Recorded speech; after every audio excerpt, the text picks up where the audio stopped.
Kwa majina mimi naitwa Gaspar Mdimi, ni mchungaji wa kanisa la mahali pamoja TAG NCC Sabasaba, lakini pia ni askofu wa makanisa ya TAG jimbo la Singida Kati. Tumepata habari hii za msiba wa baba yetu na mzee wetu Dr. Emmanuel Lazaro. Tumezipokea kwa masikitiko. Ni habari ambazo zimetusikitisha kwa sababu baba yetu Dr. Emmanuel Lazaro ni baba yetu wa imani, na hasa katika kanisa letu la TAG, kwa sababu yeye amekuwa askofu wa kanisa letu kwa muda mrefu, na ndiye aliyekuwa askofu wa kwanza kabisa Mwafrika wa kanisa letu la Tanzania Assemblies of God. Kwa kweli tumepokea kwa masikitiko. Dr. Emmanuel Lazaro ana mchango mkubwa sana kwa kanisa letu. Jambo la kwanza, kama nilivyosema, yeye alikuwa kiongozi wetu mkuu wa kanisa la nchi. Lakini sio hivyo tu, yeye amekuwa mwinjilisti mkubwa katika nchi hii. Amefanya kazi kubwa katika nchi ya Tanzania na maeneo mengine mbalimbali. Kwa hiyo ana mchango mkubwa sana wa kukua kwa kanisa katika nchi yetu ya Tanzania, na hasa tukikumbuka injili zake. Na mimi ni moja ya matunda ya mikutano yake ya injili. Dr. Emmanuel Lazaro, kwa kweli tukianza kueleza sifa zake ni nyingi, lakini moja ya sifa kubwa ni kusimamia kanisa letu katika misingi mizuri ya imani na kulilea kanisa, kuliongoza kwa muda wa miaka yote hii aliyokuwa askofu mkuu wa kanisa.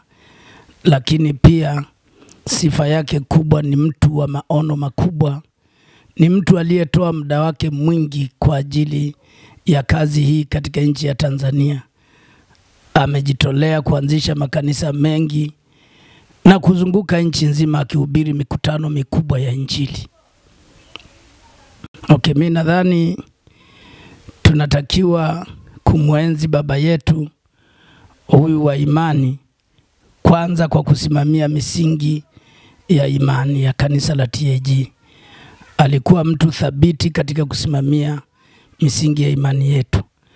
Lakini pia tunaweza kumwenzi kwa kuendeleza kazi. Yeye alikuwa ni mwinjilisti ambaye hakukubali kabisa kutulia bila kufanya kazi hiyo ya injili. Lakini pia tunaweza kumwenzi kwa kumkumbuka kazi aliyokuwa anaifanya, na sisi tunatakiwa kuiga, ya kufungua makanisa mengi sana, ambayo si tu aliyafungua kwa sababu ni askofu mkuu, lakini pia aliyafungua kama mchungaji wa kanisa la mahali pamoja. Kwa kweli msiba huu katika kumtukuza Kristo, mimi nasema jambo la kwanza, ingawa tuna masikitiko kwamba mzee wetu ametangulia, lakini bado tunaweza kusema hii ni sherehe kubwa ya mtumishi mkuu huyu wa Mungu, namna alivyofanya kazi. Kwa kweli tunakumbuka, tunasema ni msiba, ni masikitiko, lakini mimi naweza kusema kwa kuongeza kwamba hii ni sherehe yake kubwa ya mwisho, kusherehekea maisha ya mzee wetu na baba yetu Dr. Emmanuel Lazaro,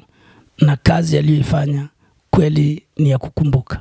Na dhani sasa sisi kama wa TAG na Wapentekoste wote nchini, kwa kweli tunatakiwa kuiga imani ya mzee wetu huyu, lakini pia kuenzi kazi yake kubwa aliyoifanya kwa sisi, kuitika wito wa kupeleka injili ya Yesu Kristo bila kuchoka, kama yeye alivyofanya. Hata katika umri wake wa uzeeni bado alifanya kazi kubwa na kujenga jengo kubwa la kanisa, ambalo nadhani ni kitu kikubwa sana cha kukumbuka, na ni jengo kubwa sana katika mji huo wa Moshi huko mkoani Kilimanjaro. Kwa tunamkumbuka kwa kazi hizo, na hakika tutaendelea kukumbuka kazi yake.